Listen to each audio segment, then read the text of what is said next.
Tamil Nadu paramedical 3வது ரவுண்டுக்கான counselling தேதி கொடுத்துருக்காங்க. ஸோ நம்ம ஏற்கனவே வீடியோவில் போட்டிருப்போம். First round, second round, third round, fourth round வரைக்கும் போகணும். ஸோ அதே மாதிரி நமக்கு இந்த 3வது ரவுண்டு கொடுத்துருக்காங்க. ஸோ இதில் கவர்மெண்ட்டு போட்டால் சீட்ஸ் செல்ஃப் ஃபினான்சிங் காலேஜஸில் அண்டு கவர்மெண்ட் காலேஜஸையும் இதில் கொடுத்துருக்காங்க.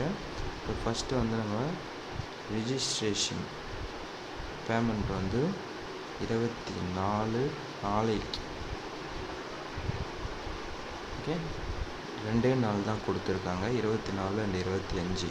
கண்டிப்பாக எல்லோரும் மறக்காமல் ரிஜிஸ்ட்ரேஷன் பண்ணிவிடுங்க. அடுத்தது சாய்ஸ் ஃபில்லிங் டேட் 26லேருந்து 27, அது ஒரு 2 நாள் கொடுத்துருக்காங்க. அடுத்தது ரிசல்ட் என்றைக்கு வரும் அப்படின்னா 29ஆம் தேதி. ஸோ இன்றைக்கி 23, நமக்கு இன்னும் ரஃபாக ஒரு 6 days கிட்டே இருக்குது. ஸோ அதே மாதிரி ப்ரொவிஷ்னல் அலாட்மெண்ட் ஆர்டர் நீங்கள் டவுன்லோட் பண்ணிவிட்டு காலேஜில் போய் சேர்கிற நாள் அப்படின்னு பார்த்தீங்கன்னா 29லேருந்து 31. ஸோ ஒரு 3 நாள் டைம் கொடுக்குறாங்க. அடுத்தது இந்த ரேங்க் 1லேருந்து 60,696, மார்க் 79 வரைக்கும் கூப்பிட்ருக்காங்க. சரிங்களா? ஸோ இப்போ கண்டிப்பாக இந்த ரவுண்டுக்கான கவுன்சிலிங்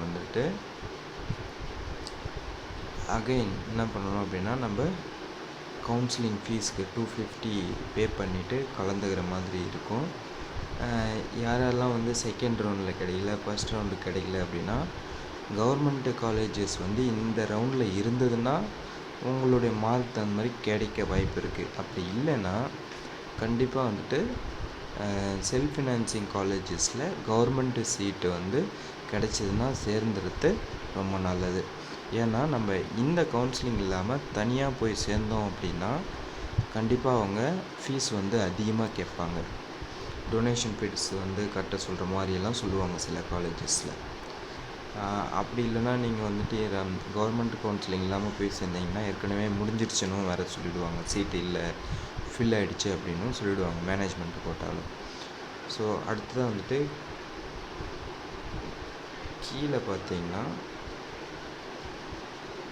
இங்கே முக்கியமான ஒன்று கொடுத்துருக்காங்க. என்னென்னா, ஃபஸ்ட் ரவுண்டு, செகண்ட் ரவுண்டு கவுன்சிலிங்கில் சீட்டு யார் யாருக்கெல்லாம் கிடைச்சிருக்கோ அவங்க இந்த ரவுண்டில் கலந்துக்கிட்டு சீட்டு கிடைச்சது அப்படின்னா முந்தைய இடத்தை அவங்களுக்கு கிடைக்காது.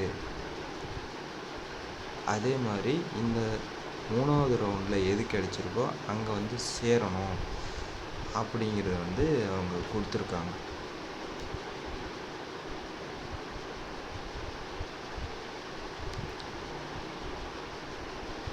அதே மாதிரி ரொம்ப முக்கியமானது என்னென்னா, இந்த ப்ரொவிஷ்னல் அலாட்மெண்ட் ஆர்டரை பதிவு பண்ணிவிட்டு அவங்க சொல்லியிருக்கிற தேதி 31ஆம் தேதிக்குள்ளே காலேஜில் போயிட்டு சேர்ந்துறது நல்லது. அதே மாதிரி ரொம்ப இம்பார்ட்டண்ட் ரிப்போர்ட்டிங் உங்களுடைய எல்லா ஒரிஜினல் சர்டிஃபிகேட்ஸையும் நீங்கள் என்னென்னலாம் அப்லோட் பண்ணீங்களோ அதையும் எடுத்துகிட்டு போக சொல்லியிருக்காங்க. ஸோ இதுதான் இந்த 3வது ரவுண்டுக்கான கவுன்சிலிங் ப்ரொசீஜரு. அடுத்தது இந்த 3வது ரவுண்டில் சீட்டு இருந்ததுன்னா 4th ரவுண்டு கவுன்சிலிங்கும் நடக்க வாய்ப்பு இருக்குது.